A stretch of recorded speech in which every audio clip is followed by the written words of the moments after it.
My name is John Gannon. I'm the Executive Director of the Global Justice Resource Center.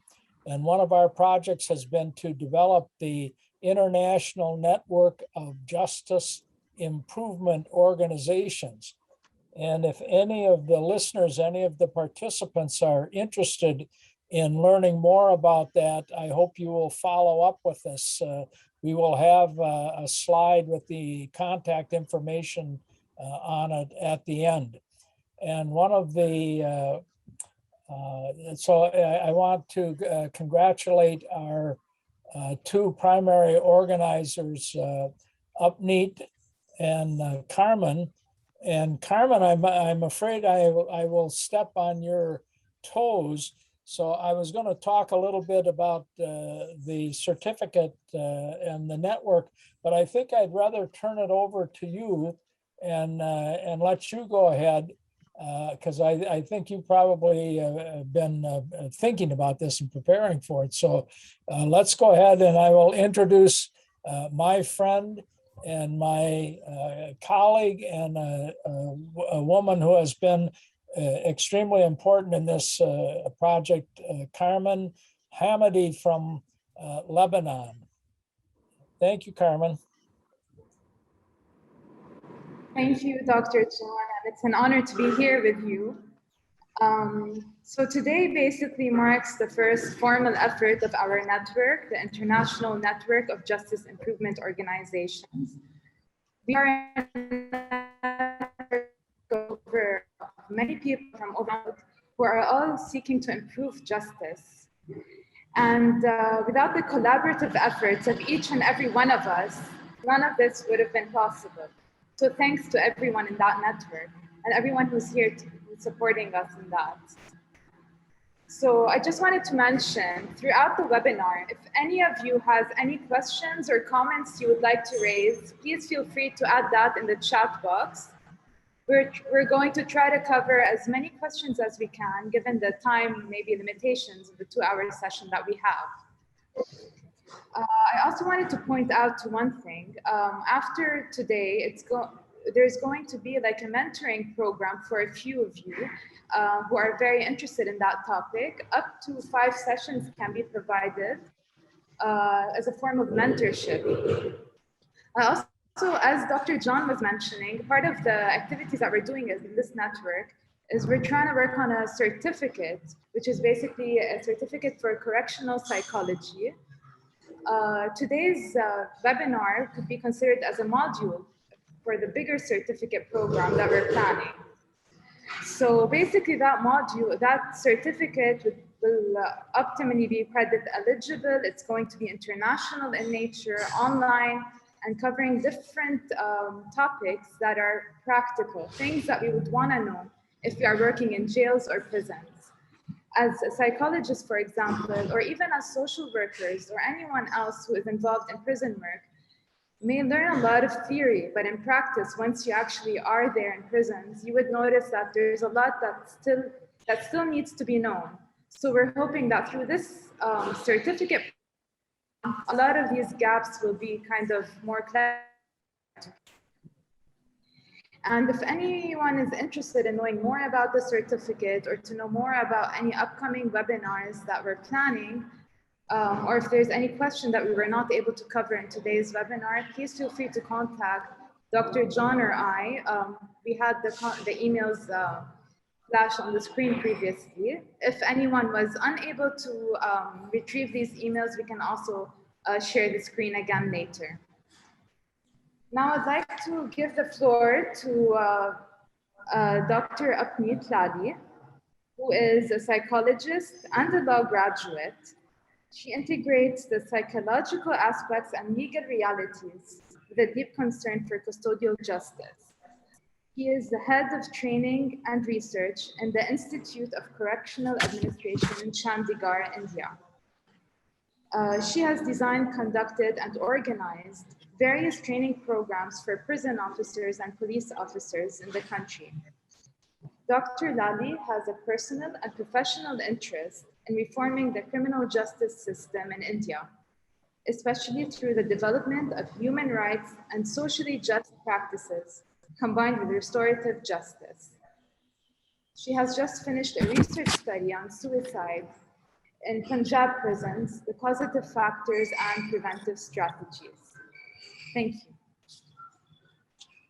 Thank you, Carmen. Thank you for the introduction. And let me also inform the audience that Carmen is also a psychologist who's based in Lebanon. And she has her expertise in terms of trauma and torture healing. And she's also developed assessment tools for violent extremists in Lebanon. And she is also one of the main key organizers for both this webinar as well as for development of the module on correctional psychology. So thank you, Carmen. It's a pleasure for me to welcome all the panelists and the participants for today's webinar. We hear a lot about suicides in society, but in prisons, does that concern us, and should it concern us? Well, at the International Criminal Justice Network, we believe it has to. And we have a 2-hour session. So the first half will be based on experiences from Malaysia and India. And it's a pleasure for me to introduce and welcome Dr. Syed, who's also part of this network, along with his colleague from Malaysia, who will be dealing with who will be informing us all about what is the conceptual framework for suicides in prison. Is it different from what is outside? How does imprisonment impact? And this will be a 15-minute presentation, followed by the presentation from Dr. K.P. Singh and Dr. Kala. I'll introduce them after the session of Dr. Syed is over. And of course, Dr. Syed is a psychologist who has got his graduation degree from Tehran, and he's a postdoctoral researcher at University Putra in Malaysia. So he's based in Malaysia. And I would just say that Dr. Syed Motiwali, I'm not sure if I'm pronouncing the names correctly, is also, he has been teaching since the last 7 years, and he has more than 15 years experience in prisons in Iran. And his expertise is both in educational psychology and cognitive psychology, drug abuse treatment and prevention, counseling. And he's also conducted numerous training workshops and seminars on a whole lot of areas, ranging from from cognitive psychology to general. And he's also published a number of books and presented papers in various conferences. He's joined by his colleague, Dr. Wan Murzuki Wan Jafar, who is Associate Professor in Guidance and Counseling at the Faculty of Educational Studies at University Putra in Malaysia. And he's the Director of Center for Academic Development. He is also involved in many research and development projects. He's again a scholar of great repute who's published around 100 articles in scientific journals and book chapters. And he's also involved as a consultant and expert referee from various ministries and agencies related to both counseling and mental health. And also developed psychological instruments as well as career development. So with these words, I welcome the panelists from Malaysia, who will be speaking about the conceptual framework of suicides in prisons. The floor is all yours. And thank you, Doctor. Thank you so much for explanation. Okay, I think that first I will start my presentation, and after that, my colleague Professor Marzuki will continue the rest of this presentation. For this reason, I think that it's better we know a little bit about the suicide, especially suicide and self-harm in prison.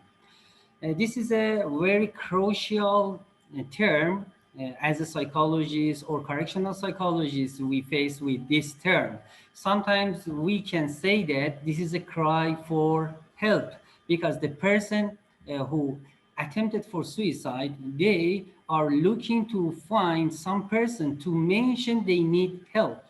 And here, it's better we say that suicide is another way of ending one's life, because sometimes some maladaptive behavior as a psychologist we faced with them. And suicide is a very tricky and very emergency case, and we need to pay attention to this issue.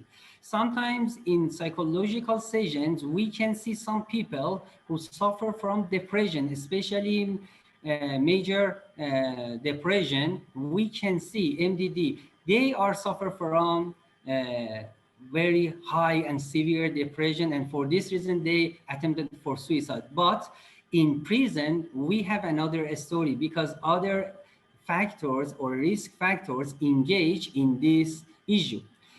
One very important item is that we need to pay attention to self-harm, harmful behavior, or self-injuries behavior and suicide, because always they are twinned to each other.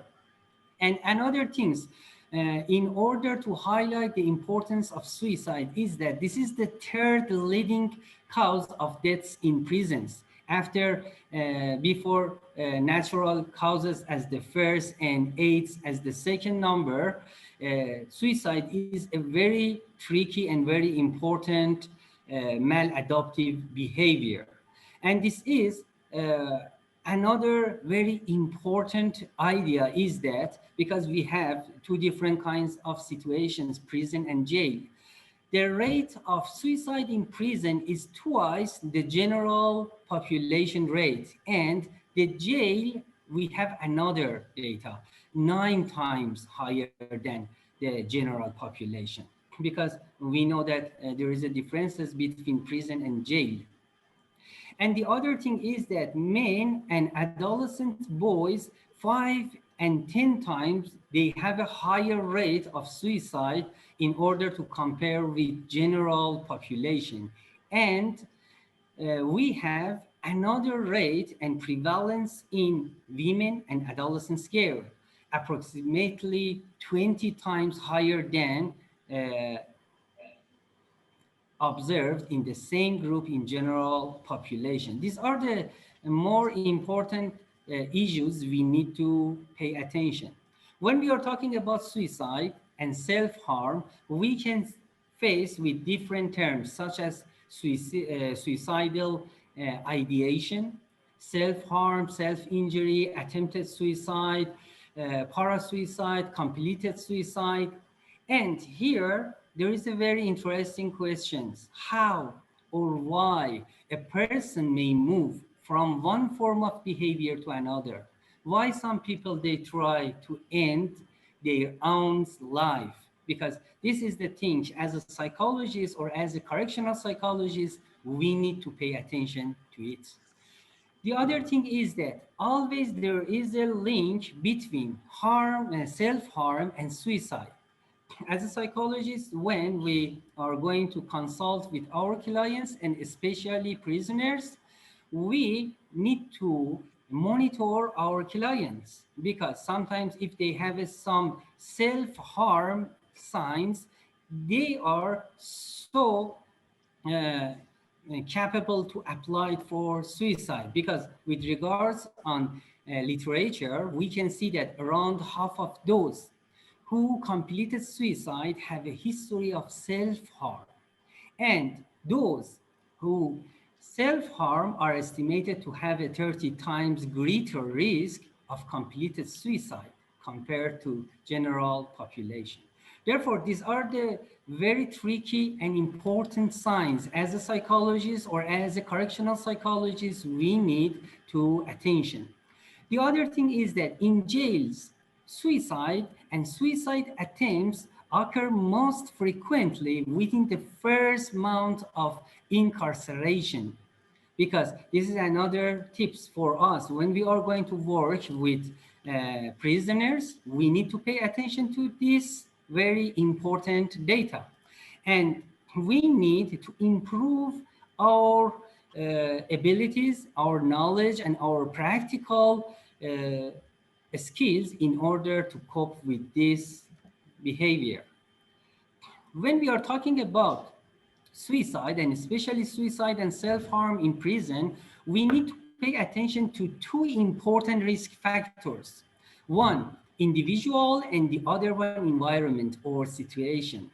Because if we know about some theories in psychology that was presented by Lazarus and Folkman in 1984, transactional theory, always we have an interaction between individual and situation. And here we have a spatial situation. This is prison or jail with a very, very specific environment, very high pressure environment. And on the other hand, we have a spatial individual or person who is called prisoner.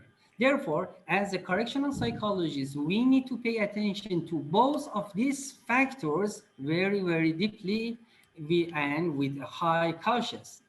For instance, I mentioned here about 4 categories of suicidal risk factors, such as experience of suicidal behavior and preparation, psychological adjustment, social adjustment, mental and physical health.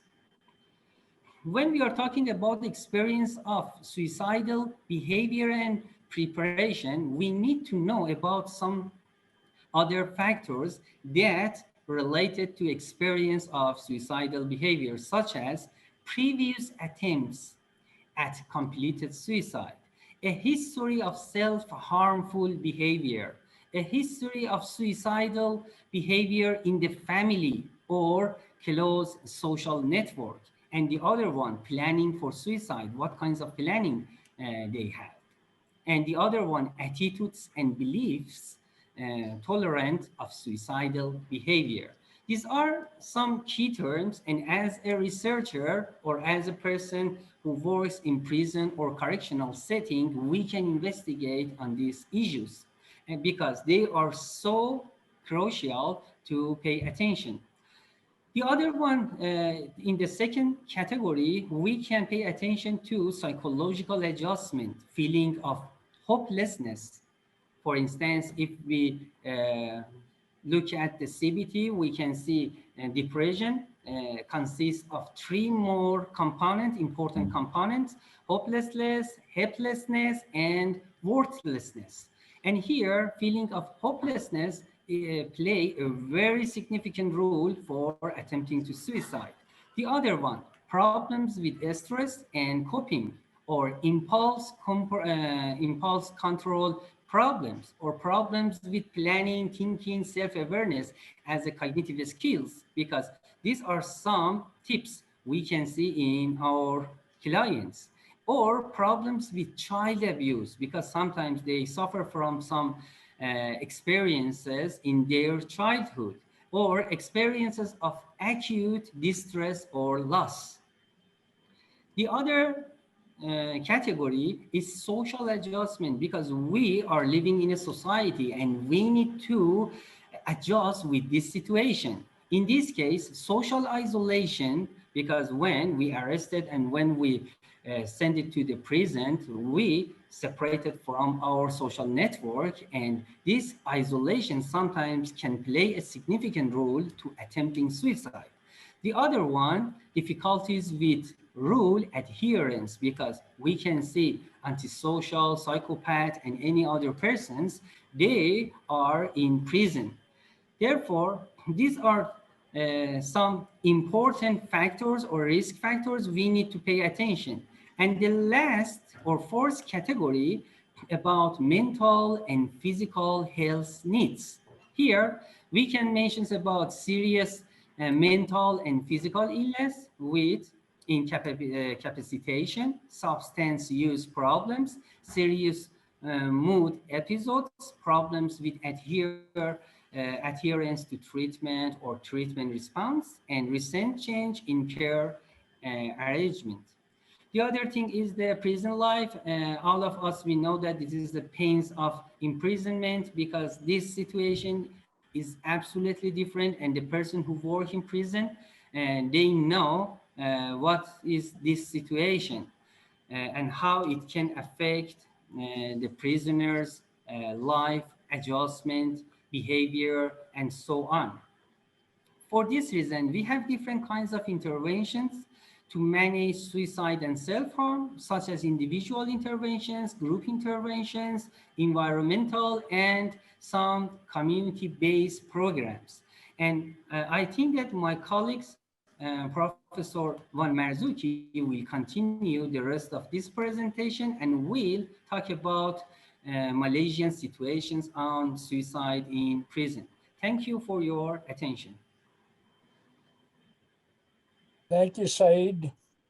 Welcome. Okay, thank you. Thank you, my colleagues, Dr. Said Motivali. Okay, so I think it's easier if I can share my screens. Okay, my own. Okay.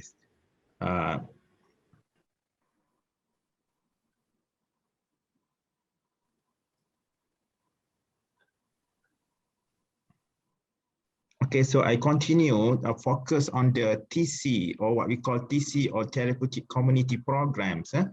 Okay,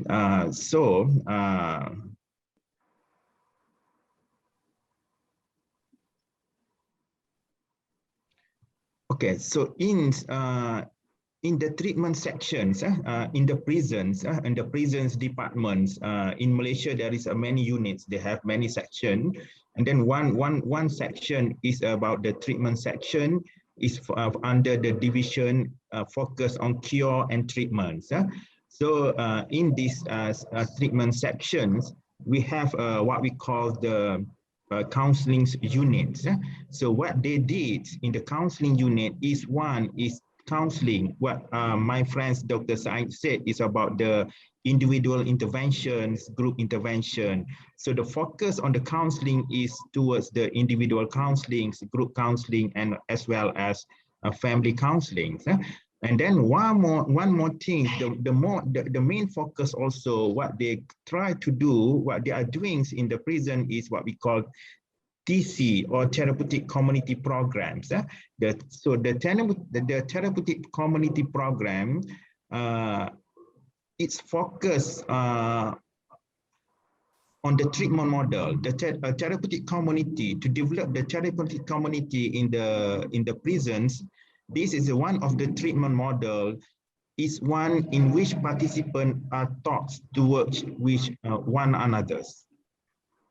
Okay, it's one another's. Sorry. Okay, it's one in which participants are taught to work with one another to improve the prisoners' responsibilities. So in these therapeutic community programs, it helps the participant to learn how to be accountable for their choice and behavior in a positive and in a caring environment. So there is a few things that we focus is about. One is help each others, is acting as if it's about there is no discrimination. This is the dichotomy, learn a model for the pro-social values, establish common belief systems, as well as earns the privilege, role modelings, and then the last one is about the respect staff as a rational authorities. So I will glance through very brief.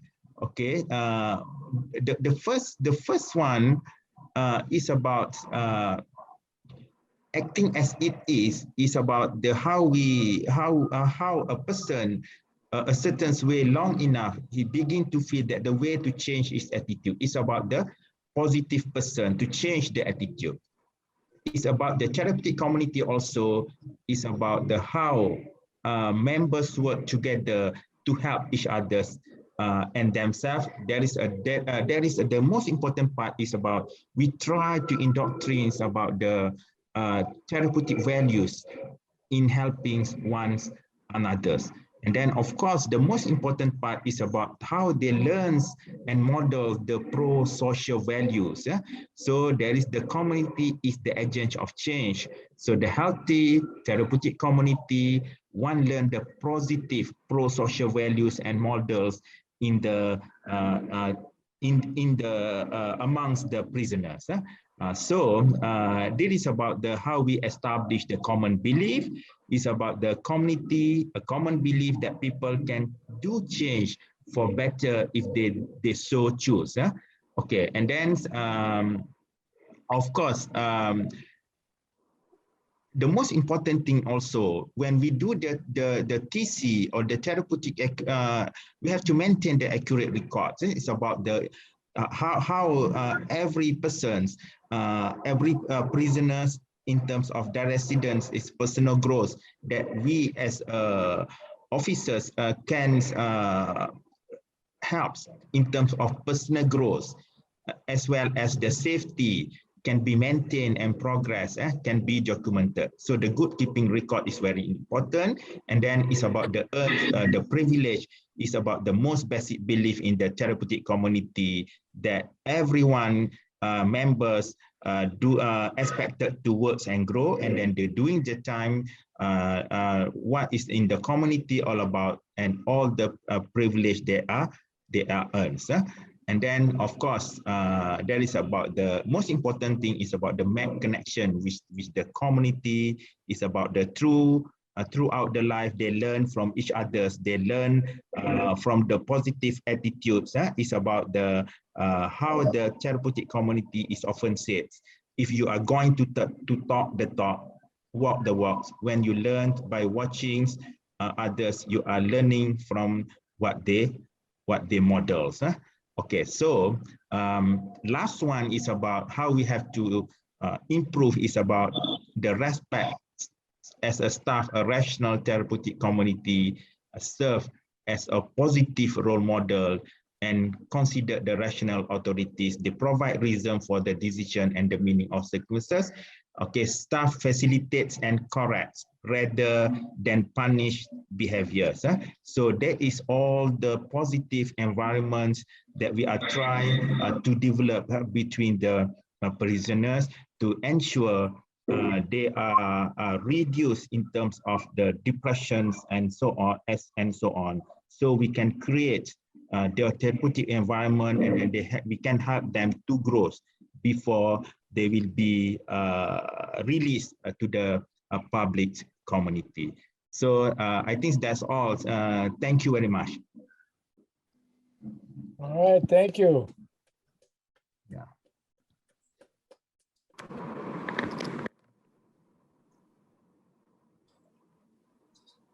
Thank you.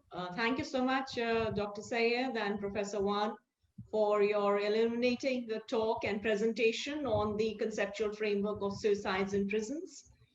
Suicides in prisons have a different meaning altogether for the prison administration as compared to a suicide in outside society. And you have also specified the term in terms of the unique factors, causative factors of suicide within the prison environment. And of course, in the interventions, they will have to take care of both the individual psychological factors as well as the social factors and the connections which are so very important to maintain and the therapeutic community that is emerging out to be as a very successful model of intervention and promoting better mental health inside prisons. Thank you so much. And a lot of what you have presented, there are a whole lot of commonalities that exist. The first 48 hours or the first month does emerge as very important and critical period, and maximum suicides, even in India, in the prison system, have taken place within this time period. In terms of assessments, so there is a lot of food for thought that your presentation, I'm sure, has created amongst all the participants today. In terms of creating a prison environment which is less harmful, I think that is something that systems around the world need to work on. And now I welcome our second group of panelists, and Dr. KP Singh. He will be speaking about not from the psychological point of view, but from the prison administrator's point of view. Any death in custody is a matter of concern. And at times, we have seen that it has also led to a prison riot. And there is obviously accountability, and there is also that questioning that comes, because prisons are a closed world. So anything that happens inside becomes a cause of concern. Dr. KP Singh has headed the police department in the state of Haryana. He has also headed the prison department in the state of Haryana. And in fact, that is again a connection that we have, because the police arrest and the trauma that the individual may suffer at the first instance of arrest, which carries on towards the confinement in the prison environment. So this aspect of the criminal justice system, consisting of interlinkages that exist and the treatment in all the processes that happen, that emerges out as very important. That's what I've seen in my study as well, that the way that the police, or the case that has gone, wrongful prosecution that may have occurred, those are some of the factors that also lead to suicide.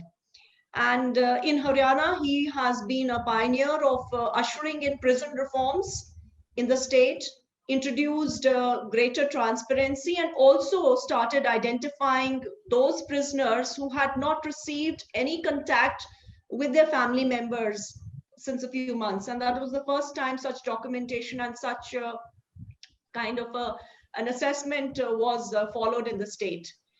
He is also a law expert, and in fact is a member of the committee that is considering the changes in the criminal laws. And he has also authored numerous books and articles. He's published around 14 books and written articles for various journals. He's constantly writing fiction as well. And he is a person with a sensitive mind and keen eye of observation. So I welcome Dr. KP Singh, who is now teaching the university law students as well. Welcome, Dr. KP Singh, and give us your perspective from the prison administrator's point of view, because many a times mental health issues are neglected in the prison environment. Thank you, Dr. Upneet, for your kind words for me. Am I audible? Yes. Yes. My dear co-panelists and dear participants, at the outset, I appreciate the initiatives of the INJIO, the SJRC, and the PRAVA for sponsoring and supporting this symposium. We all know that suicides in prisons is a stark reality. In fact, it is a curse on humanity. Let us think, what is more paining than that a person who is given in our custody for correction dies for want of a little more care and efforts on my part? In my opinion, and on the basis of my experience as a prison administrator for 5 long years at senior positions, timely interventions may prevent many suicides in correctional institutions. And in that, role of prison administrators become important to identify the challenges and plan for appropriate interventions. Not merely interventions, but timely interventions. I'll discuss some of the administrative challenges which we face as prison administrators and interventions which are needed to prevent suicides in prisons. Some time back, WHO conducted a study, and International Association for Suicide Preventions also conducted it and brought some interesting facts, or rather disturbing facts. One suicide attempt occurs in prisons every 3 seconds throughout the world. One suicide takes place every minute somewhere in the world. under trial prisoners who are not convicts, their suicide attempt rate is 7.5 times more than the suicide attempts in general population. And among the convicts, it is 6 times more than in the general public. In India, NHRC conducted a study in 2014. NHRC stands for National Human Rights Commission. Conducted a study in 2014, and they reported that suicide rates in prison in India is 1.6 times more than that in general public. Mind it, it is not attempt, it is actual suicides which are happening. And they found that 70 to 80% of the prisoners who committed suicides were suffering from some mental disorder or were under depression. They also found that female suicide rates in India is 2 times more than the suicide rates of males in prisons. These facts are worrisome and calls for interventions. As I told you, I have served in the prison department for 5 long years at top senior positions. I am aware that it is not an easy proposition to suggest and implement something in prisons. There are many challenges from within the department as well as from outside the department, which need to be countered. I'll mention or discuss some of these challenges and also prescribe some solutions or interventions wherever necessary. The first and the foremost challenge to deal with suicides in prison is the secrecy and the closed environment in prisons. I have no hesitation in saying that prisons are den of secrecy, and closed environment is the rule there. Prisons generally are not open to outside scrutiny, and prison subculture promotes secrecy. In fact, prison administrators believe that even air should not pass through the prison walls. With the result, suicides in prisons are not investigated thoroughly. The police investigations conclude after ascertaining whether it was a case of suicide or culpable homicide. Not beyond that. There is hardly any substantial inquiry by prison administration to find out the reasons behind the suicides. And any administrative inquiry, if it is there, generally end up by summing the factual history.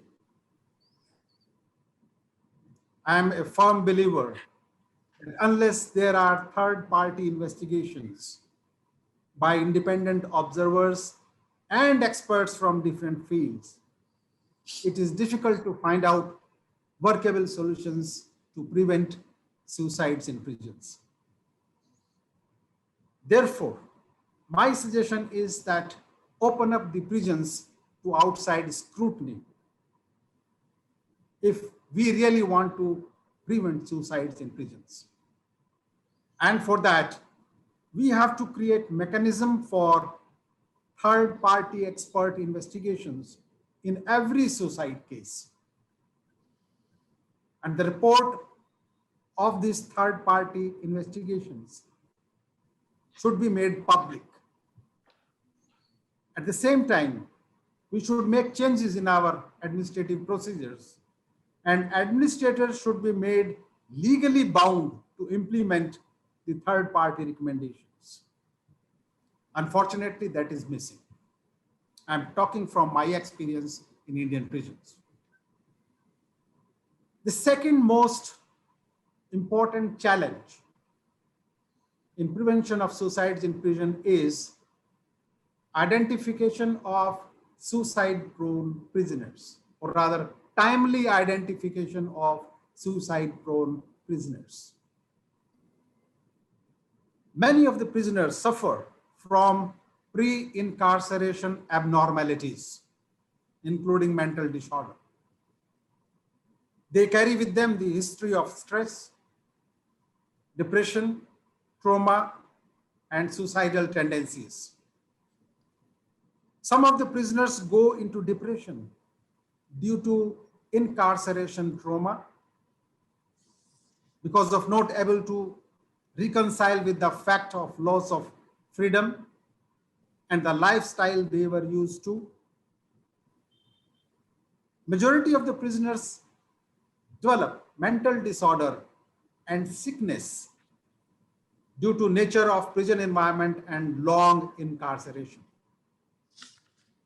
According to a survey conducted at Central Jail in Dalga in India a couple of years back, it was found that 50% of the prisoners were found suffering from mental health issues. And we hardly have any intervention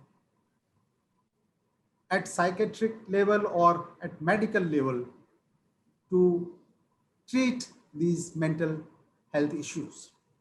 In majority of the prisons, adequate and appropriate psychiatric treatment facilities and services of counselors are not available. Therefore, to identify the suicide-prone prisoners is a real challenge. And my suggested intervention is that at least a quarterly survey by medical and psychiatry expert should be conducted to identify the suicide-prone prisoners so that timely intervention could be done to prevent that. But the moot question remains, do we have adequate infrastructure and facilities to do that? I have to quote here an NHRC study again.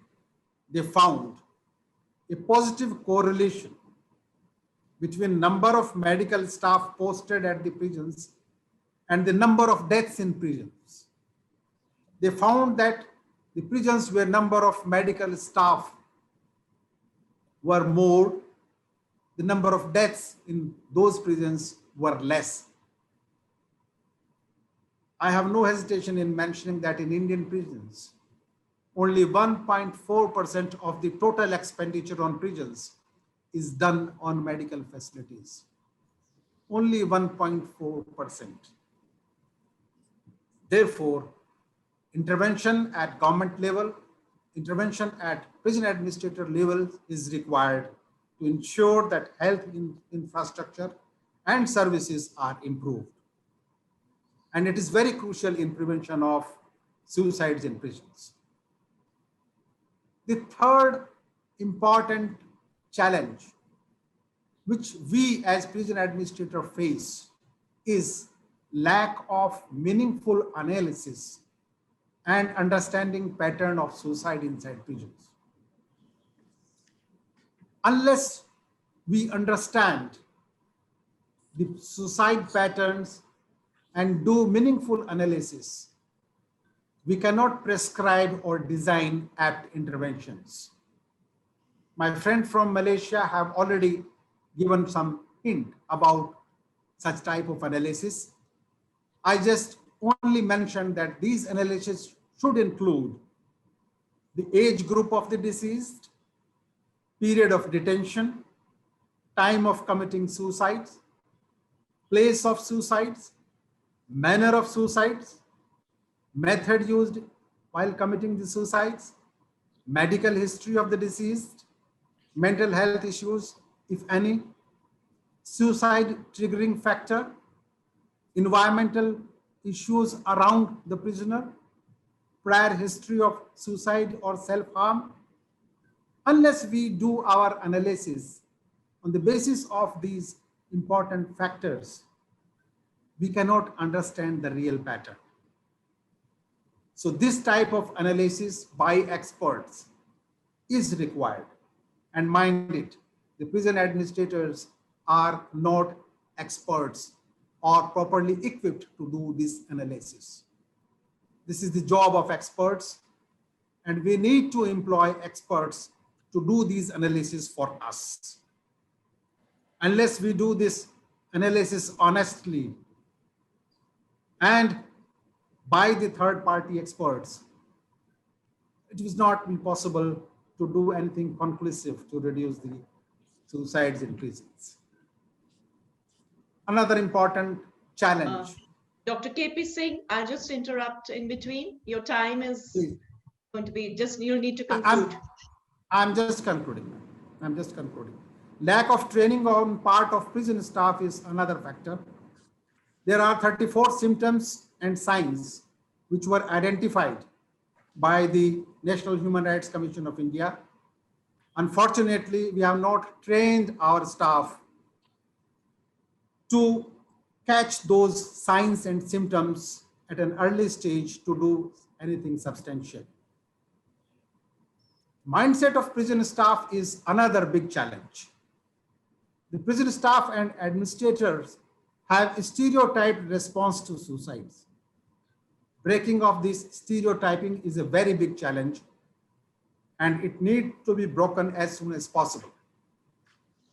The prison staff, they believe that if someone really wants to kill himself, there is nothing you can do about it.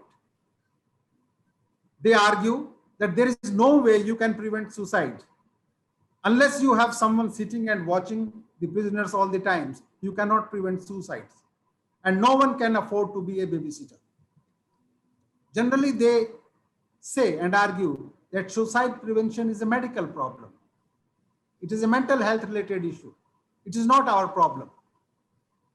Sometimes they say our concern is more if we suspect some foul play.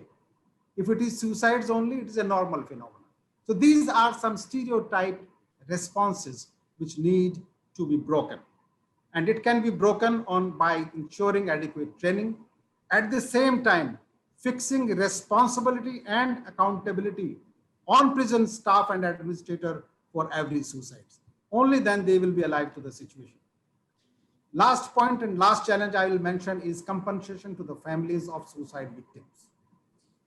If there is a suicide in prison, no doubt it is a sad commentary on prison administration.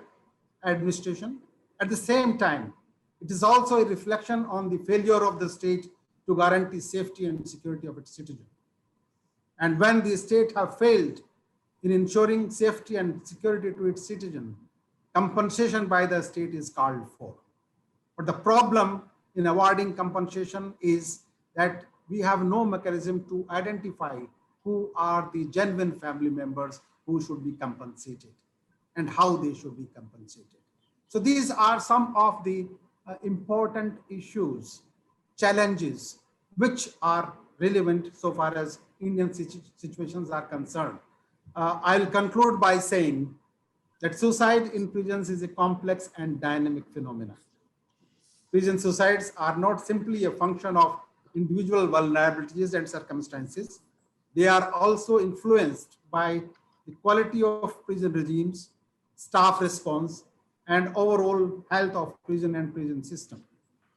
Approach to prevent suicides in prison should be multidisciplinary, fluid, responsive, holistic, and jurisdiction specific. Suicide prevention program should be owned, supported, and driven by all, including the prisoners, the prison staff, the prison administrator, and the general community. There should be a comprehensive and operational suicide prevention policy in every prison. I conclude here and thank to all the panelists and participants for giving me patient hearing. Thank you, Pnit. Thank you, Dr. KP Singh, for giving the perspective and sharing a very honest feedback about the Indian prison system. I guess it is, again, what one observes, not just in India, but otherwise as well, that prisons are on a low priority of the governments.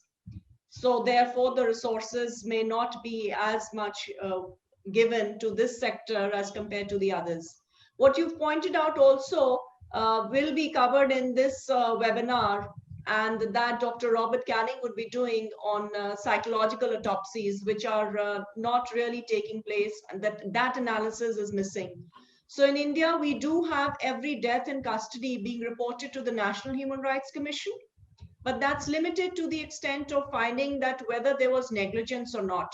And in case of negligence, then compensation is granted to the family members of the deceased. But finding out the causative factors, that has not really taken place. So researchers are more important. And this webinar today is also reaching out in terms of developing skills, in terms of suicide prevention, in not just the psychologists, but also amongst prison staff. And this is one step towards creating awareness that suicides can be prevented and how they can be prevented. Is something that the experts out here will be discussing with us. Now I welcome Dr. A. Kala, who is an MD psychiatrist. He's done his MD from PGI Chandigarh. He's his experience is one of the most well-known psychiatrists in the country or this region. He's also been a part of development of the mental health policy of India.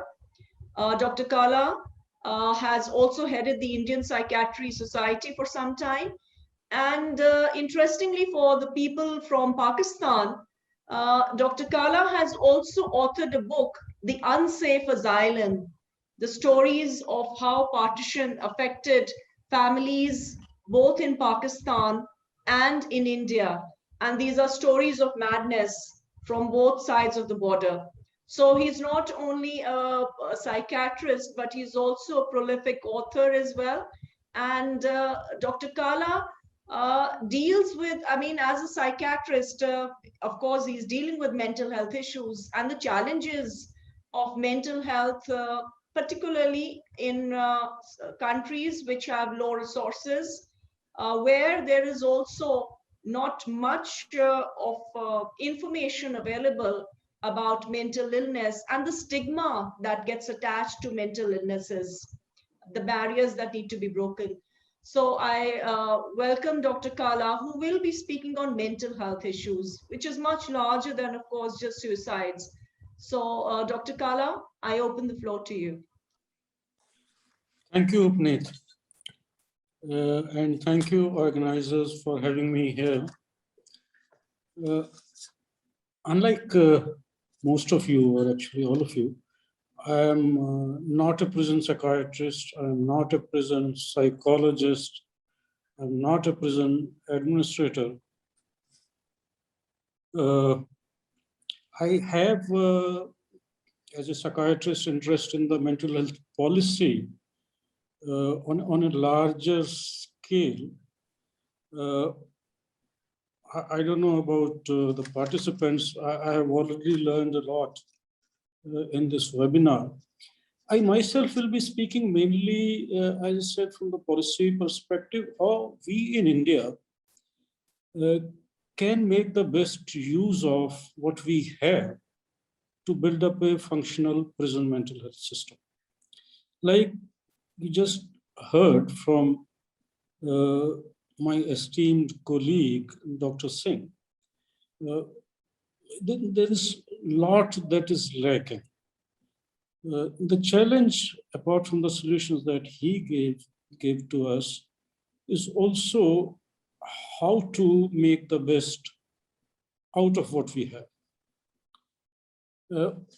While many of the problems that I'll be talking about are common to all developing countries, which are called as low and middle income group countries by the World Health Organizations, the solutions will have to be different depending upon the community mental health resources that each country or state or a community has locally available.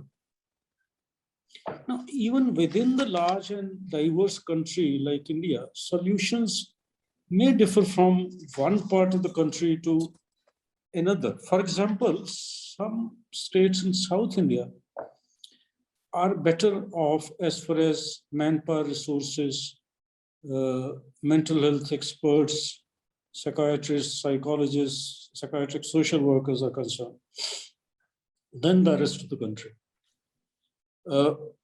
They can probably afford a traditional prison mental health system to a varying extent. For others, it will be a mix and match between the traditional model and actually a lot of innovation. It may be interesting to have a quick look at the macro universe that Indian prisoners come from. India has a population of 1.4 billion people. It has a population density of 450 per square kilometers. According to the National Mental Health Survey, which was conducted in 2015-16, 2% of population at any given point in time suffers from severe mental illness and 8% from common mental disorders. That makes it 10%. This comes to about 140 million people, which is more than twice the whole population of United Kingdom. In addition to that, 2.7% of the whole population are dependent on alcohol and another 1% on illicit drugs. We have 1 million injectable drug users. India also has one of the most stringent drug laws in the world, under which consumption itself is a criminal offense. And as a corollary, carrying even very small amounts of drugs automatically is a criminal offense. This results in a disproportionate number of drug-dependent persons in prisons. Most of them are young men. In fact, even looking at the profile of people even outside the prisons who commit suicides, the commonest profile is young and middle-aged men. That is actually more than 80% of the Indian prison population. So here we find compounding and confluence of risk factors. As far as mental illness is concerned, as far as suicide is concerned, as far as the enormous stress of being in prisons is concerned. In India, suicide rates are 11 per 100,000 per year, which is roughly the average for the world. But in prisons, whatever studies we have, it is much more. It is 17 to 18 per 100,000 per year. Now, on the resources side, what do we have here? We have a total of 6,000 psychiatrists, which comes to half a psychiatrist per 100,000 of population. Majority of whom are concentrated in large cities and are in private sector, not in public sector.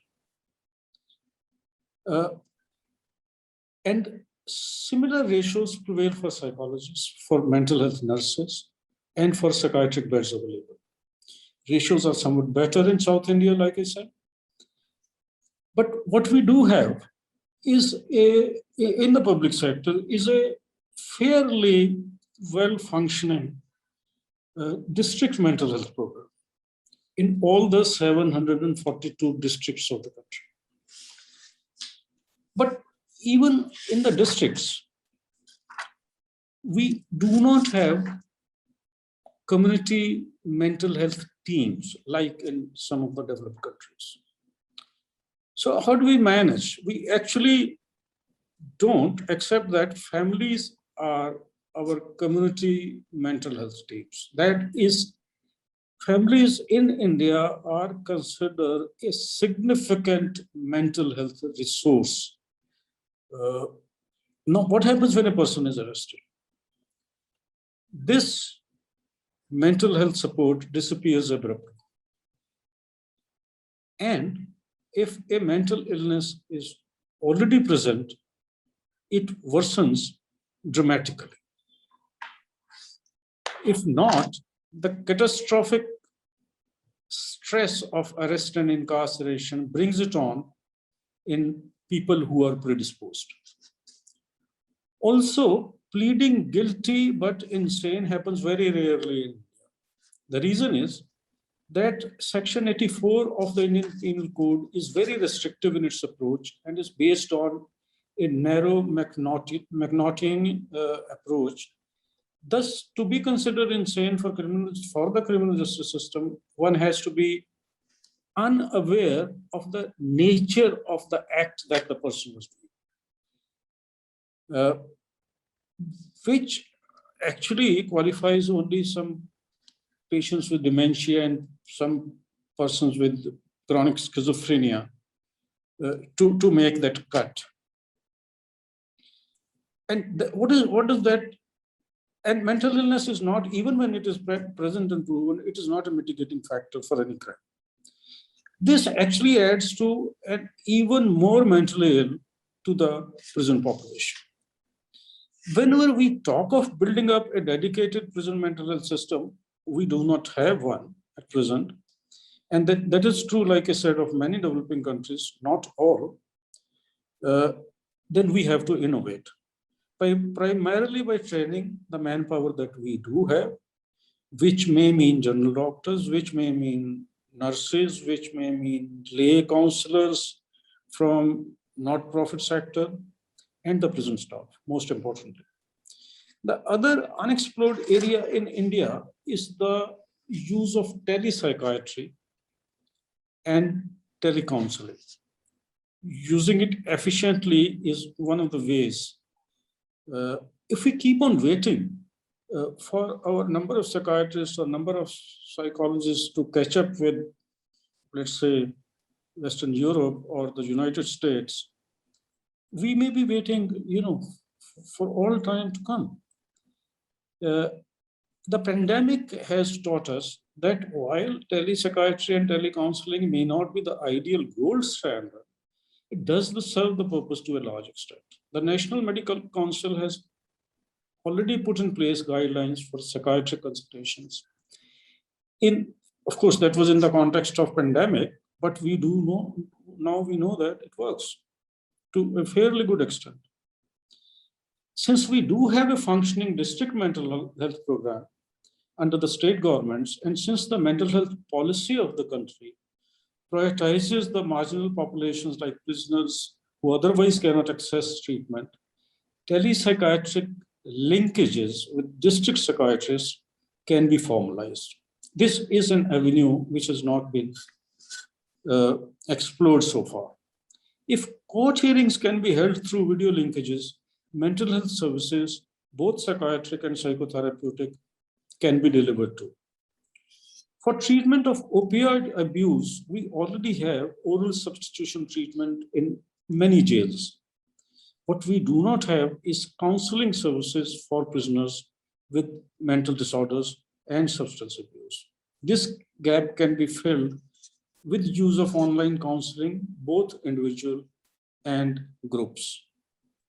Majority of the prisoners with drug abuse are young men, like I said, caught with small amounts. Most of them are under trials, since bail provisions are very stringent under the drug law that we have. Jails in India are also overcrowded. Last year, the country had 478,000 prisoners against a capacity of 400,000. 2/3 of them are under trials. That calls for larger macro-level prison reforms and bail reforms at the government level. Overcrowding is an ongoing stressor in prisons and worsens pre-existing mental health disorders. A minimal space around oneself is both a physical and a psychological need. Another legal reform direly needed is the repeal of Section 309 of the IPC, which not just stigmatizes, but criminalizes attempted suicide, thus brushing all attempts at suicide under the carpet, even within prisons, rather than holding each such attempt up for assessment. All of us know that behind every one successful suicide, there are at least 8 to 10 attempted suicides, which are important predictors of suicide in future. While the Mental Health Act, the new Mental Health Act, did try to dilute this provision, it still stays on the statute. In a study conducted recently by our host, Dr. Preet Lali here, the state of Punjab had the highest number of prison suicides in the whole country. Punjab also has one of the highest numbers of opioid users in the country. That study also reported that the risk factors for suicide, including past violent behavior, the immediate pre-trial period, past suicidal attempts, bad news from home, and rejection of bail. In another study conducted by the National Institute of Mental Health, Bangalore, 79.6% of prisoners in a Bangalore jail either had mental illness or substance use disorders or both. After excluding substance abuse, 27.6% still had diagnosable mental illness. In a large number of suicides and attempted suicides, the so-called bad news from home is a recurrent risk factor, which reflects the compounded stress of not being able to do anything, the helplessness part, while getting real-time information about, for example, a child's deteriorating mental health. These Dr. Kala, I'll just have to intervene. I'll request you to just conclude shortly. Okay. Your time slot. These dynamic risk factors constitute the periods when contact with a mental health worker could be crucial in avoiding an attempt at suicide. For suicidal behavior, recruiting other prisoners and watch and warden staff for posted watch and buddy programs have been found useful. The need is to institutionalize and protocolize the steps taken rather than ad hoc, even if they are very well intentioned. The same holds true for training courses, which should be formalized and, if possible, accredited, like this certificate program that the organizers talk about. Also about the so-called dens of secrecy that Dr. Singh, talked about, opening up prisons to social and cultural organization goes some way in introducing a degree of normalcy. All prison reforms on a larger level are mental health reforms, as far as prisons are concerned. While prisoners are certainly a marginalized population, within that population are other layers of marginalization, like the so-called lower castes, like the tribals, and members of the LGBTQ community.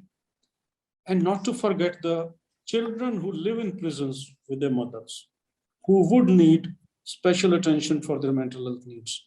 In 2019, there were 3,200 such children in prisons living with their mother. I'll conclude. Thank you. Thank you. Thank you. Thank you, Dr. Kala.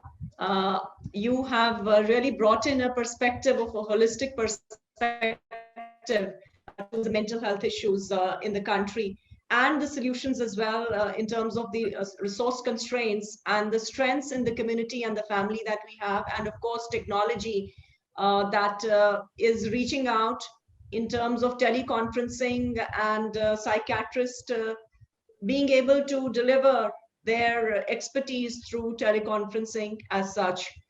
You've really raised a whole lot of issues on prison reforms, which I'm sure a lot of participants would have questions for. What you have said, I mean, in particularly in terms of, I don't know in how many countries suicide is criminalized, but in India, it still stands as an offense under the IPC, though the Mental Health Act does provide that, yes, this person would require treatment. But this aspect, I think, in terms of adds more to the stigma and more to the secrecy of any attempt that takes place. We have got the views from Malaysia and India, and now we travel to the United States. It's early morning out there. Thank you so much, Dr. Robert Canning, for joining us in this panel. Dr. Robert Canning is a clinical psychologist who's based in California. He's worked with the prison system since 2001, and he has worked with the California prison system, and he's also been the major person who has chaired their suicide prevention program. And he has also worked, he's also associated with the American Association of Suicidology, and he has helped in develop suicide risk assessments. He is going to be talking about an area which a number of countries may be also interested in, is the psychological autopsies. There are administrative inquiries that take place, but number of the audience out here. So we would really like to hear from you, Dr. Robert, in terms of the suicide prevention policies for the prison administrators, for the prison system, and the psychological autopsies. Thank you so much. Thank you, Upneet. Thank you, Dr. Gannon and the other panelists. It's a real pleasure to be here today to talk about the work that we do in California. I'm going to share my screen. I made some slides that, there we go. So I'm going to be talking about psychological autopsies that are conducted in the correctional setting. I'll quickly go over the background of what a psychological autopsy is, where the term came from, how they function in the US legal system, a little bit about suicide in California jails and prisons, which is unfortunately similar to other countries. Use of psychological autopsies as a quality improvement tool. What happens after the death of an inmate by suicide, how we structure our psychological autopsy report, and finally at the end, we'll just talk about what happens when we're not really sure what happens. And I hope that in my talk, you will learn a little bit about the origin of psych autopsies, how they're used, the structure, and how prisons can learn from using psychological autopsies. So in the US, as in India, we have an English or common law system where someone can be sued if they perceive a wrong has been committed. And often for prison systems, families sue the system as a whole and also individual guards or administrators, but most often the system settles. And it's also, psychological autopsies also play a role in some of what are called class action lawsuits in the United States. These are lawsuits that involve whole classes of people. In California, for instance, we have a long-running class action lawsuit that involves all inmates who suffer from serious mental illness. So these are included, and then the courts are involved in how the system runs, and it's they're very interested in suicide prevention, and so the psychological autopsies come into play here. Similar to other numbers that we've heard, suicide is the leading cause of death in jails in California and the United States in general. It's often within a day or a week of entering. And the problem with jails is that the risk is compressed. It's very short. Sometimes about a quarter of the suicides in the United States in jails occur within the first several weeks. In prisons, it's the third leading cause, but the problem for prison systems is that the risk is spread out over many years. It can be, excuse me, often people who come to prison early or individuals who have spent many, many years in prison will commit suicide. The prison system in California, we have 100,000 incarcerated individuals. The number of suicides averages about 30 per year, and that's been so since 2000. Two-thirds of our suicide decedents are participants in the mental health system. which means that we have 1/3 that aren't, and I'll talk a little bit about that at the end. The average age is 39 to about 41, and it's mostly Caucasian males. And finally, most have committed some sort of violent offense, usually an offense against a person. The California process, this process has been in place for about 25 years, since the 1990s, when our mental health system was reorganized to cover the whole state rather than just send people with mental health problems to 1 or 2 prisons.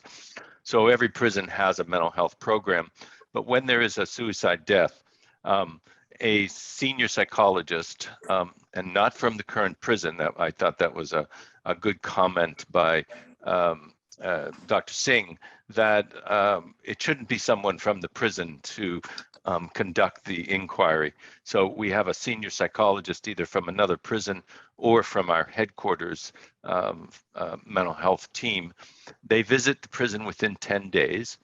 They conduct interviews with appropriate staff, and also interviews with individuals who may have known the deceased. So it may be,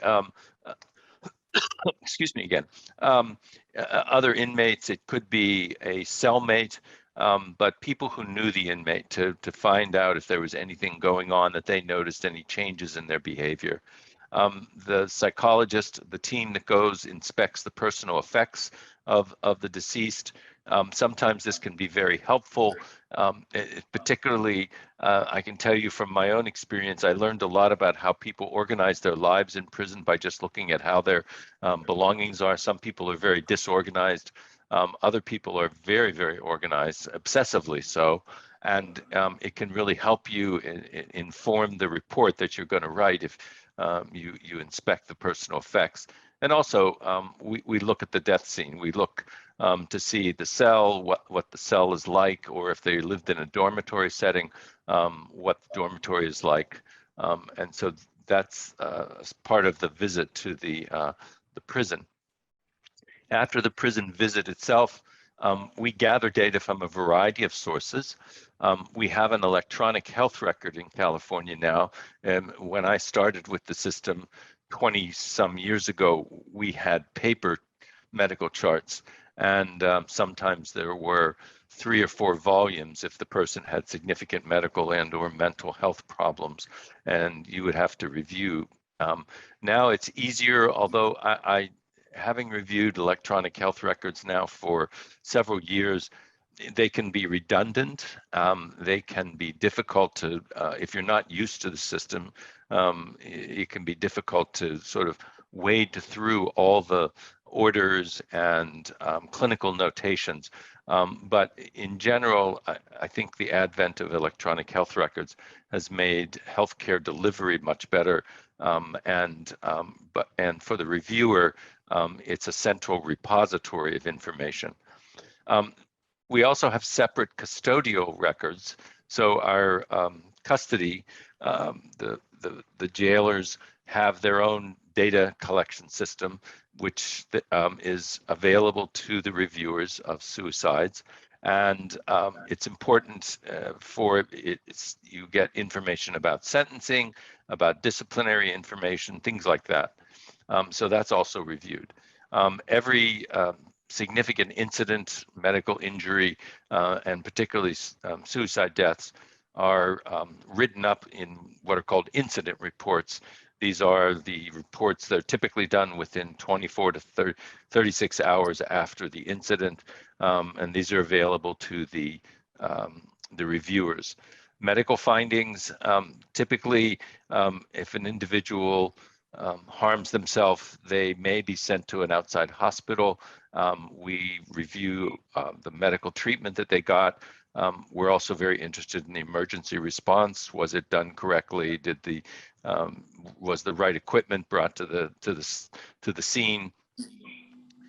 Reviewers also can talk to collaterals, particularly family members.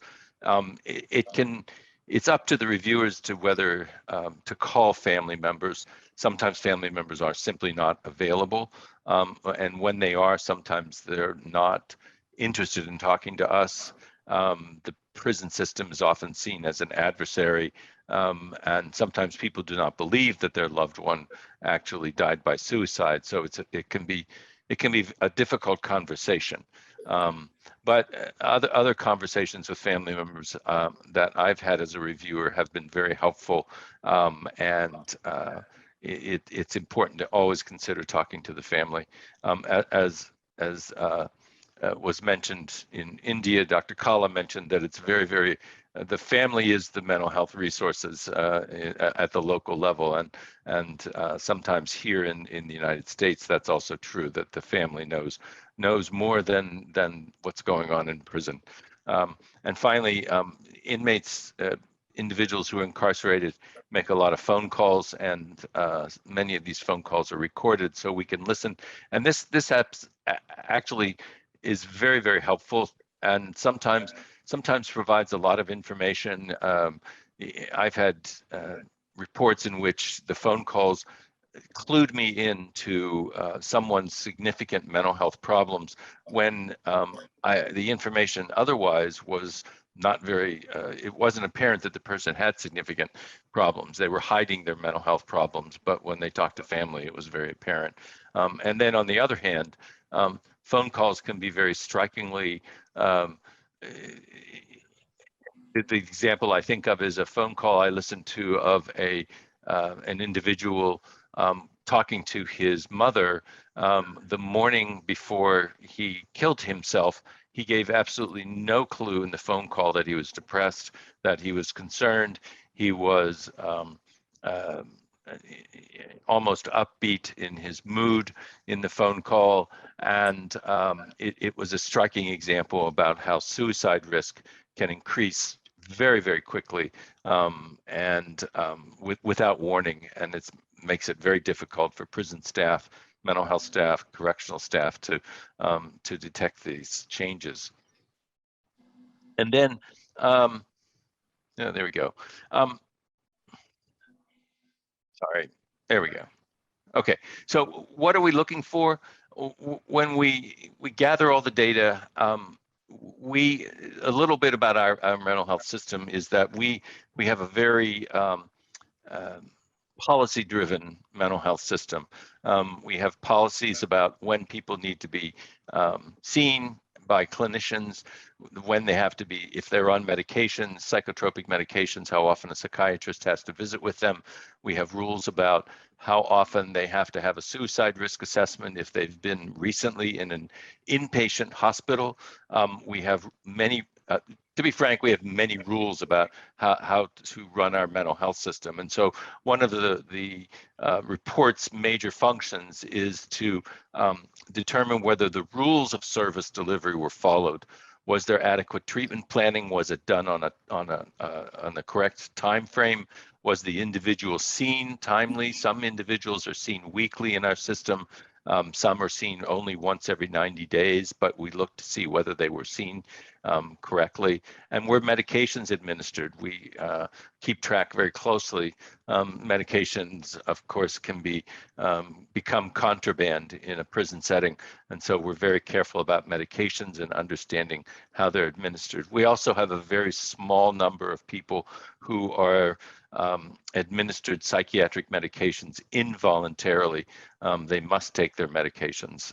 They're either a danger to themselves or other people, or they're what we call gravely disabled by their mental illness. We also look at their adjustment to prison. How did they get along with other inmates? Did they have a job? Did they go to school? Did they get good job ratings or good grades in school? Did they get along well with individuals in their own housing? And was there a relationship to family or friends outside? Also, we're interested in, it's very important to understand what went on before their suicide, what their pre-suicidal functioning was. Were there any precipitants, events? As Dr. Kala mentioned, bad news is a very important issue. Precipitants and looking at the trajectory of their life in the last year. If they had not ever been suicidal before, we're interested to know if we assessed their suicidality. I'm sorry, if they had been suicidal, did we assess their suicidality adequately? Judging the risk of someone's suicide is a very difficult task for clinicians, and we are constantly trying to improve our clinicians' ability to assess risk and thus treat people adequately. And when people were suicidal, were we on top of it? Did we monitor them? Did we actually attempt to intervene and treat their suicidality? What did we do to reduce it? If there was no history of suicidality, if we had a person maybe who had mental health problems but had never been suicidal, did we screen them appropriately at the right times? We screen people for suicidal ideation when they move between prisons, if they go from a general population prison setting to a more segregated setting, we assess their distress. Was there pre-suicidal functioning in the events that may have changed the trajectory to make them more suicidal or risky? Has their risk gone up? We try to construct what are called corrective action plans. We call them quality improvement plans if we find deficiencies. So there may be changes in training or remedial training for staff. We may even put together new policies. We also may change literally the physical environment that people would live in. We noted that certain dormitories or certain cells had ladders to the a bunk, an upper bunk, an upper bed, and we made changes to those cells so that it was less likely that people could tie a noose to the beds and things like that. We may also discipline individual staff members if there's if they actually broke the law. This may be anywhere from not monitoring people when they're supposed to and yet writing down that they did. That's probably the most common thing that happens. We look at the report itself has an outline. We look at the timeline of the emergency response. We gather nursing data. We gather data from custody. The officers are almost always the first responders. The correctional officers find the inmate, particularly if they're hanging, and their responsibility is to, if it's a cell, to enter the cell when it's safe and to cut down the inmate and then begin cardiopulmonary resuscitation. And so we look and see what the timeline is, what the personnel did at the time of the emergency. We look at family history, their socialization, previous criminal history, substance use, and we also note the offense for which they were imprisoned. We're very interested again in the custody behavior. So there's a section in the report about jobs, disciplinary record, transfers. Mental health history is very, very important, obviously, since about 2/3 of our suicide deaths occur in the mental health population. We are interested if they had treatment before incarceration, during incarceration. We focus on the last 2 months. How did they move through our mental health system? Did they start out at an outpatient setting? Did they then go to a hospital and then back to outpatient, that sort of thing? Did they have any inpatient stays? The history of risk assessment in custody, their history of psychotropic medications. We're interested in medical problems since we know that suicide risk is increased in those who have medical problems, particularly if they get a bad diagnosis or a worsening of a chronic illness. We're interested in their communications with family, changes in behavior, significant events in the last 6 months or so. We usually have at the end of the report a brief discussion and conclusions where we highlight areas of concern. And then right at the end are what are called the quality improvement plans. These are corrective actions that we construct so that the prison or even the central office can make changes to improve our services. The report's written, it's discussed with the prison leadership, mental health leadership, medical leadership, custodial leadership. The draft is sent to the prison for their comments. And then there's a period of time for completion of the corrective action plans. And we then require the prison to submit documentation that shows that the corrective action was completed adequately. We review it, and sometimes if it's not done well, we ask them to redo it so it's actually succeeds in getting to the point. Sometimes we have equivocal deaths. These are deaths when we're not sure it's a suicide. We try to use generally accepted criteria to decide if the decedent actually intended to die. Sometimes there are mitigating circumstances and it's less clear. We look at their prior statements, lethality of the method, other evidence of intent. But at the end, we have to rely on our local coroners. Each county in California has a coroner or a medical examiner. They're two different processes, and they ultimately make a decision. And then even if we think it was a suicide, the coroner may decide otherwise. So we use a rule that, generally, that if 51% of the evidence is that the person intended to kill themselves, then it's a suicide, because it's not always clear. We've even had homicides disguised as suicides. So that's a little bit about about psychological autopsies in the California prison system. I hope that you will ask any questions that you have maybe at the end. I've also provided Dr. Gannon my email address, and you're welcome to email me. So thank you very much. I really appreciate the opportunity to present today. All right, thank you. Thank you so much, Dr. Robert Canning. That was a wonderful presentation and a lot of information for a whole lot of participants today about psychological autopsies. The challenge is that in many countries, the mental health screening may not be taking place at the time of entry. And also the lack of experts, that is another big challenge of who will conduct the psychological autopsies when there are really less number of psychologists who are associated with the prison system. I'm sure there will be a lot of questions regarding this process from the participants. So now we open the panel for discussion. We open this session for discussion. Any Q&As? We've had some questions from few people. And one question which you addressed was, I think was asked by one of the participants, Paris, that many a times, you know, prisoners, any person would not show any sign of suicide, is absolutely fine. And then suddenly the person has committed suicide. So how can prison officers assess that?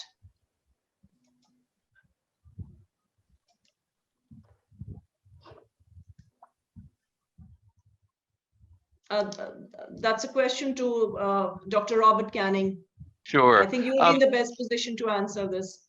Yeah, we in our system, we train our correctional officers. Actually, we train them when they're being trained to be custodial officers. So in the academy where they learn, they go through a course, they get a full 8-hour, one whole day.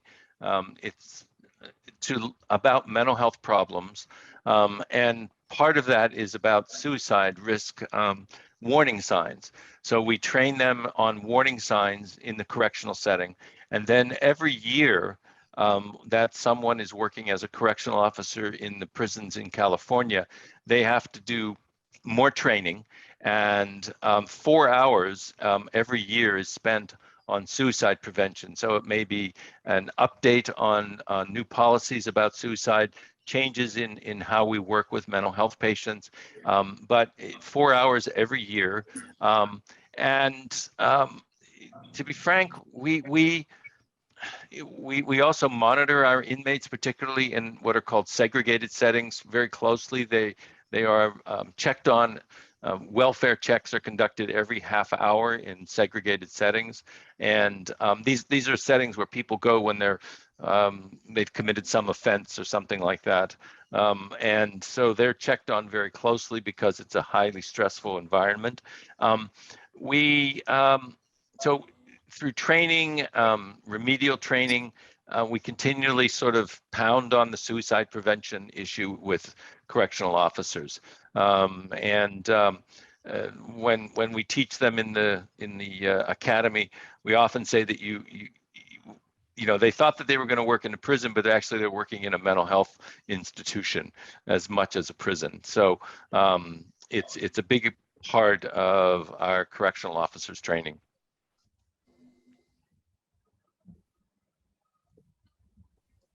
Thank you, Dr. Robert.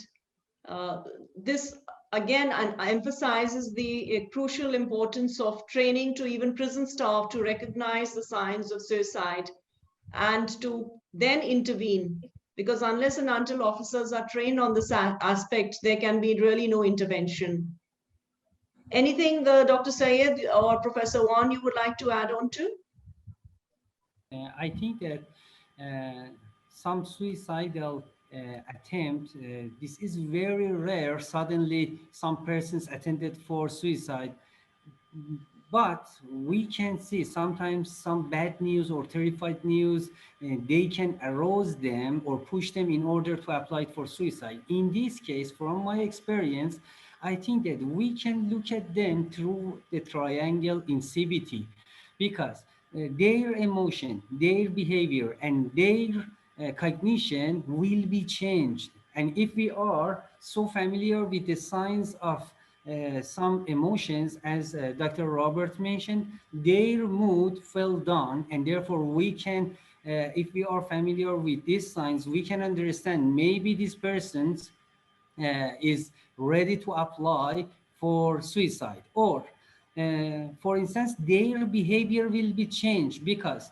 when the person is going to attempt for suicide, his individual behavior or social behavior, all of them will be changed. For instance, isolations or deprivations or any other behavior is very, very clear for us in order to know.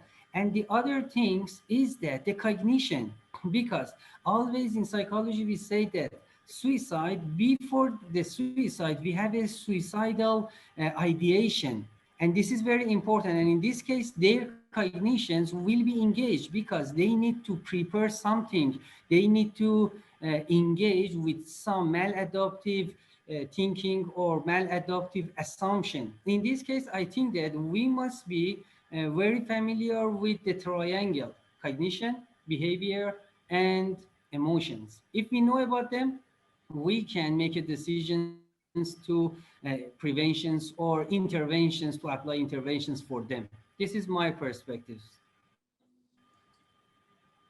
Okay, thank you, Dr. Said. Maybe I can add some more because what we believe is the prevention is better than cure. That's why in the prisons is normally I focus in my country, because I one of the before this is as a consultant to develop the development modules for the therapeutics to develop the therapeutic community. This is normally there is what we call there is always a screening process, especially to look at towards the depressions as well as is there any suicidal ideations, right? So if we have that issues, this is normally we do the early treatments for the prisoner, as well as we do a lot of activities to support them to increase or to develop the positive environments so they can communicate in the positive way, and then we give them support to ensure to reduce the risk of suicidal behavior. For us, that is very, very important to ensure we can manage these issues at the early stage. So, okay, thank you very much. Thank you, Professor Wan. I'll just read out a question by Uju, and that would be maybe answered by Dr. Singh, since we have we really don't have separate accommodations. Is there any difference in relation to the number of suicides that occur in relation to different types of inmate accommodation? Example, those in communal living, do they have less cases of suicide and attempted suicide? Thank you, Upneet. As I told you in the beginning that in such type of cases, we actually do not have any documented evidence to support what the questioner wanted to say. But yes, from my general experience, I can say that a person who is having a community type accommodation inside prisons, they are less susceptible to suicides because they get emotional support from their fellow prisoners most of the times. And secondly, they are under watch. Somebody will watch his behavior and will inform the prison staff that somebody is upset or somebody is having some mental issues. So he will be identified. So I'm of the opinion, and this is, I think, my firm belief also, that in community type accommodation, there may be less incidence of suicides inside prisons. I would like to add. Yeah, Dr. Robert, you'd like to add a point? Please finish, Dr. Singh, please finish. Yeah, I would like to add to the first question. You asked, the questioner asked that about how to prevent those suicides where there is no symptoms, there is no signs exhibited by the person who is going to commit suicides. And police department or in police training, we are taught that the best way to prevent a crime is reduce the opportunity for the offenders to commit suicide. And in that scheme, the analysis based on time, place, and method of committing suicide is very important. So we have to curtail the opportunity for every suspected person who may commit suicide, so that he has very little opportunity to commit suicide. So to prevent such suicides, we have to reduce the opportunity by increasing vigil, by having CCTV cameras at appropriate places, or by mounting more surveillance at those times when people are more susceptible to commit suicide. Thank you. Yeah, I'll just add that in California, we about 35 to 45% of our suicides each year occur in these segregated settings, as opposed to more communal settings. And we consider those segregated settings to be much higher risk.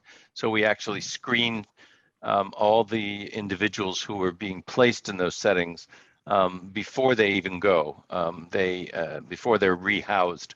And then we screen them again for distress and suicidal ideation of several days after they arrive. So, and they're monitored much more closely. But we do note that there is they're more stressful, and there's a difference between the communal settings and the segregated settings in the numbers of suicide. Thank you, Robert. And keeping in mind the time limit that is there, we have another speaker. We have two more speakers with us. I'll now once again open the session to Carmen Hamidi from Lebanon, who is heading, in fact, she's worked with torture victims and she's worked on the rehabilitation, and she's heading the organization. So welcome, Carmen. Please introduce the other speakers as well. Thank you, Dr. Ahmed. Thank you to all the panelists, and thank you everyone for bearing with us for 2 hours. I would like to introduce a special panel member with us, Dr. Uju Agomo, who is an expert in justice and prison reform. And she is the founder and director of PRAWA, which is an organization based in Nigeria which is a security, justice, and development-focused NGO. It's also a member of the IRCT, International Rehabilitation Council for Torture Victims. Dr. INJIO would also be president of the Global Justice Resource Center. I'll give the floor to Dr. INJIO, but before that, I also wanted to mention again some of our presenters, Dr. Saeed and Dr. Robert, will be happy to share their slides with you. So if you would like to get access to any of the things that were presented today, please feel free to contact us. Thank you very much.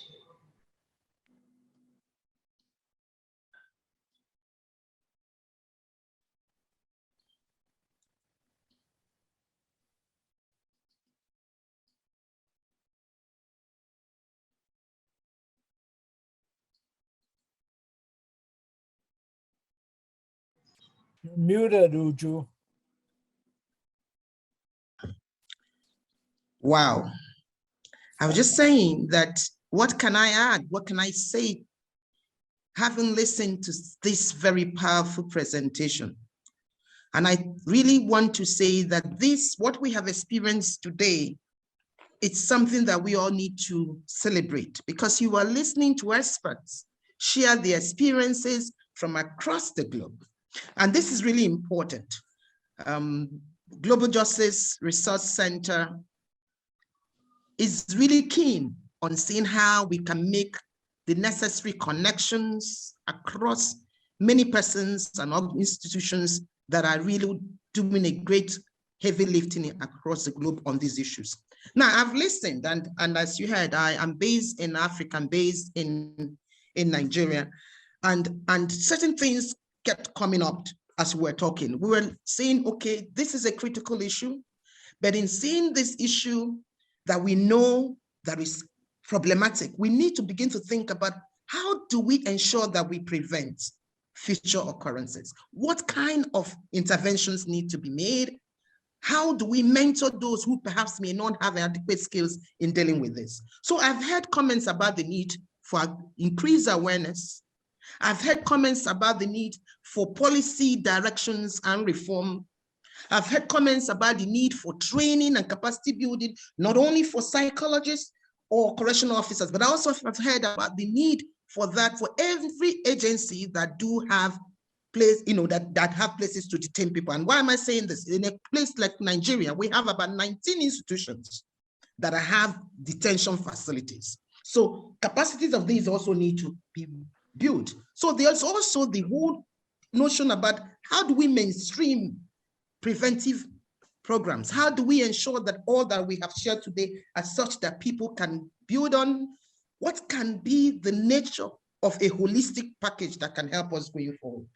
So there comes a few comments, and I just want to use this and then begin to say to people, really, there's a lot. And I will just use one example. I asked the question and I said, is it possible that looking at the accommodation that people have may give us some indication as perhaps what can help us prevent future occurrences? And I had a reason for asking that question. In many African countries where they do not have facilities for having separate accommodations in custodial facilities, most of the facilities are being, like communal settings.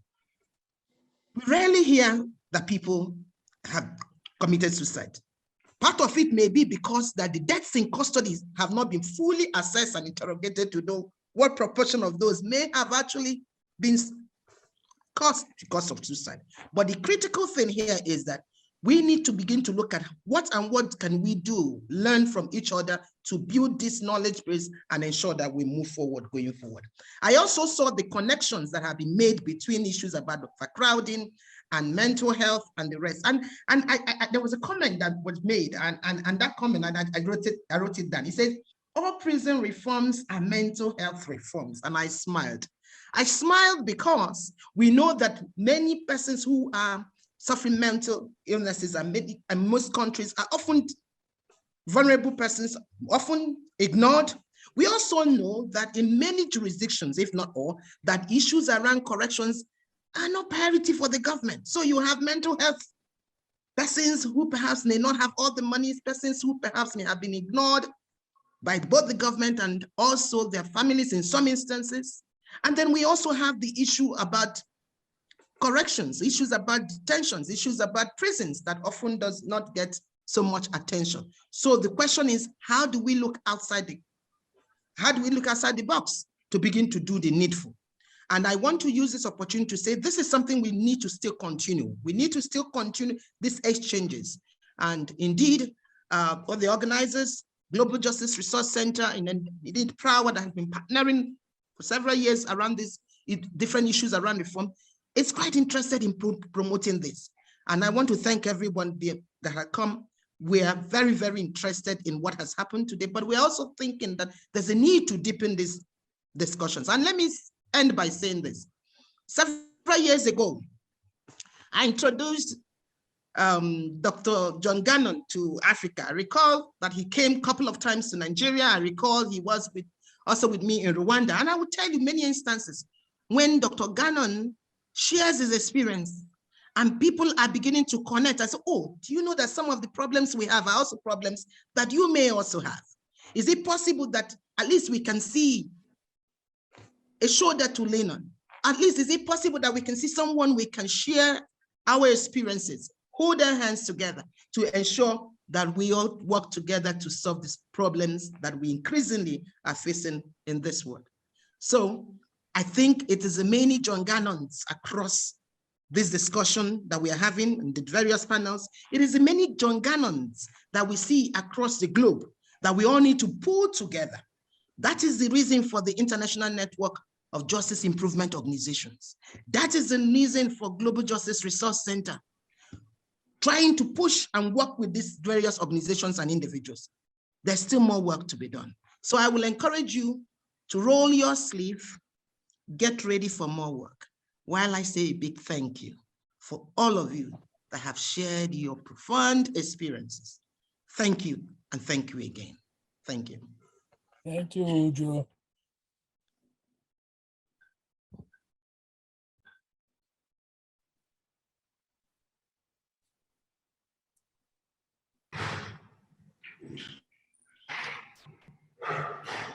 Thank you, Dr. Ujo, for this wonderful talk. Thank you very much. Very inspiring. Pia, would you like to do any wrap up for the session, or Apneet, or anyone else on the panel? I think we'll wait for Pia. We need to hear from her. Okay, do you hear me now? Yes. Okay, so first of all, thank you to everyone for this excellent webinar. I'm sure we all learned a lot. And to sum up a little bit, I took some notes, and there was a lot of very important information, and I really wish that Carmen and John and all of you speakers can share your slides, so it will also contribute to the Correctional Psychology Certificate, which we talk about in the beginning. For me, the important things that came up was to understand that suicide is actually quite high cause of death in prisons, and also that the risk is highest in the beginning of incarceration. And I think this is a challenge to prison staff, to prison officers, first of all, who are not very trained in mental health questions. And many of you pointed out that there's a need for training, so that also prison officers are able to recognize the signs and the risks on time. And also it was interesting when the questions came in the question field that many of us has experience of offenders who have not shown any signs or symptoms, at least obvious symptoms of suicidal behavior, but then attempted or committed a suicide anyway. So I think this is also a very, very important issue. And of course, prisoners in general, they have a lot of risk factors. So many of you told about these background factors behind this kind of risk. So we all know that there's mental health issues, there's depression, there's traumatic experiences, and the incarceration in itself is a traumatic experience, an experience of social isolation. It produces feelings of guilt, shame, hopelessness, all understandable, thinking about risk of suicidal ideation. And I also like the idea of therapeutic communities, because usually we still think about, as psychologists, we also think about these issues as individual problems, and we try to make individual interventions.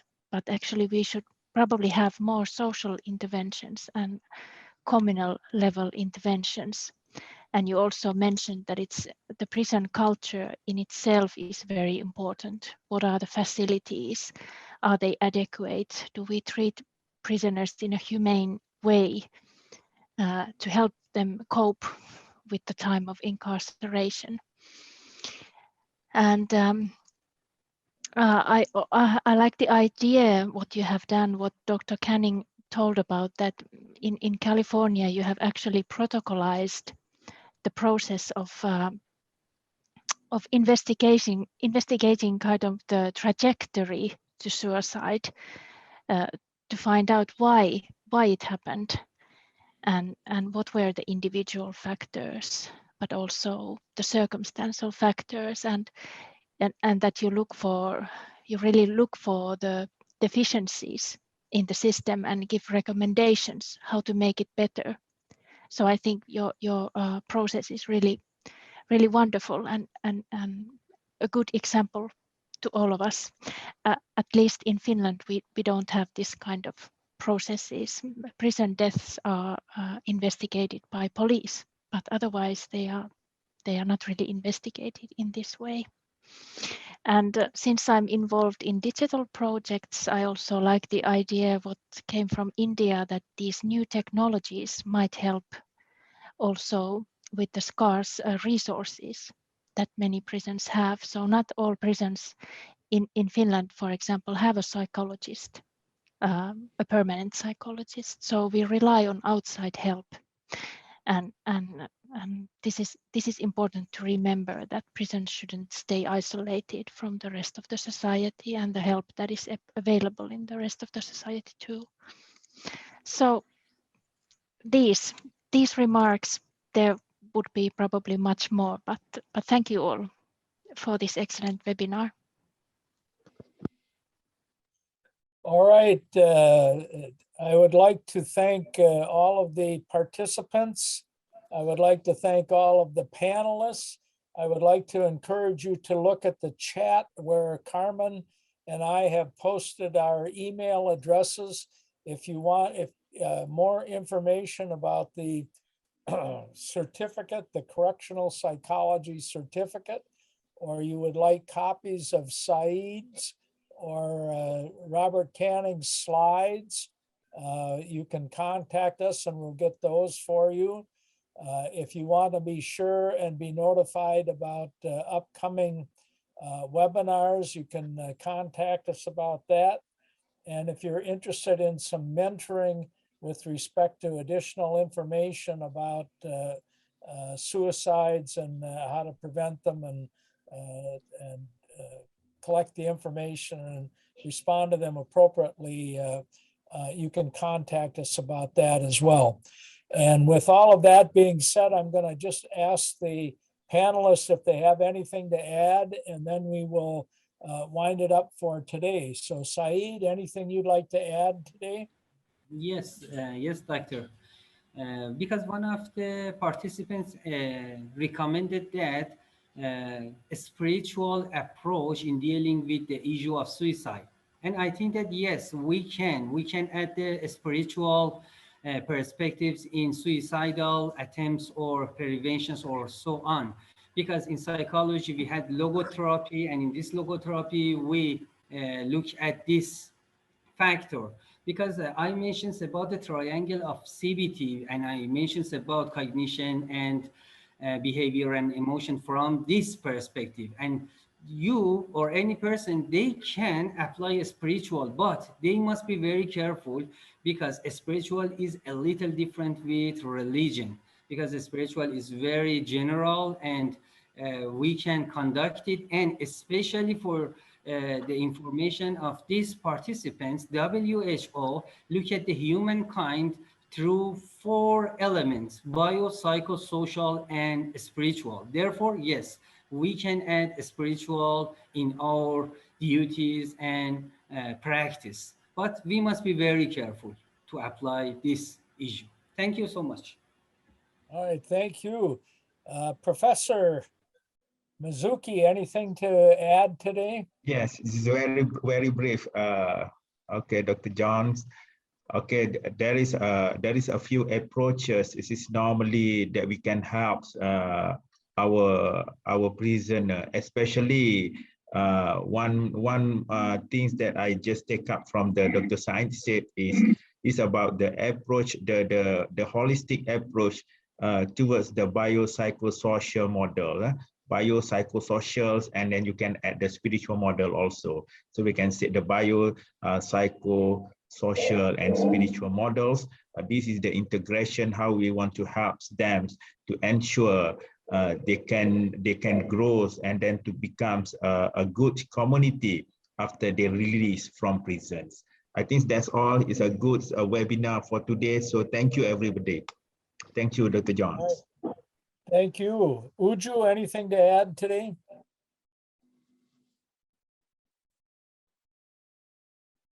You're still muted. This is so brilliant. We just need to continue this. And I must say to you that Africans will need to connect more. This is something that definitely we would love to connect more with. So certainly, just like I said during my comment, that we need to continue this. There is nothing as powerful as sharing these experiences across the globe and ensuring that these lessons are integrated into the work that we do going forward. So thumbs up. All right, thank you. Carmen, anything to add today? Yes, I wanted to thank everyone. Without everyone's support, we wouldn't be over here today. And as Ujo mentioned, we should continue doing this, and we will continue doing this. This is the first of a series of webinars, and hopefully we will be continuing and learning from each other's experiences all around the world. All right, thank you.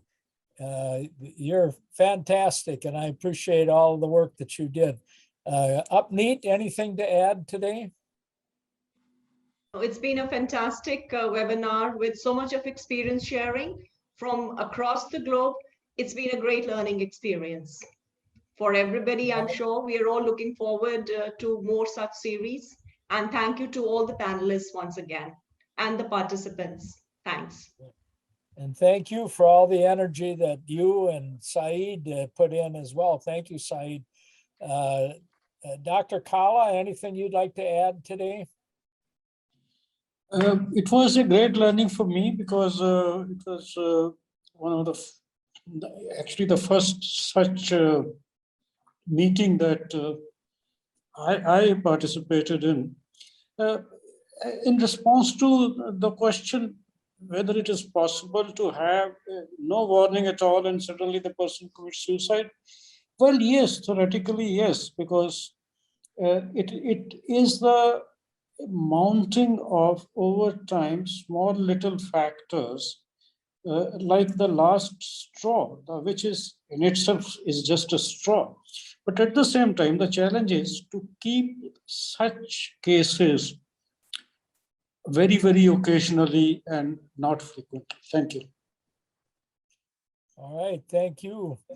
Dr. Singh, anything you'd like to add today? No, sir. Thank you very much. And thanks for giving me the opportunity to interact with a very distinguished panel and participants. Thanks. All right, fantastic. Thank you. Robert, anything to add today? I just want to thank everybody. It was it was an eye-opener to see how these problems cross all the boundaries, countries, continents, time zones, and to see that people are really working hard to prevent suicide across the globe. So thanks to everybody. All right, thank you, Robert. Pia, anything to add today? No, just the same as everyone said. This was very interesting, and I was happy to join. And I'm looking forward for the future webinars. I'm sure we will have many of them in the future still. All right, with that, thank you very much, Pia, and thank you again to all the panelists. And I thank the participants for showing up, the attendees. And with that, we will end for today, and I will notify people as we go forward. Bye for now.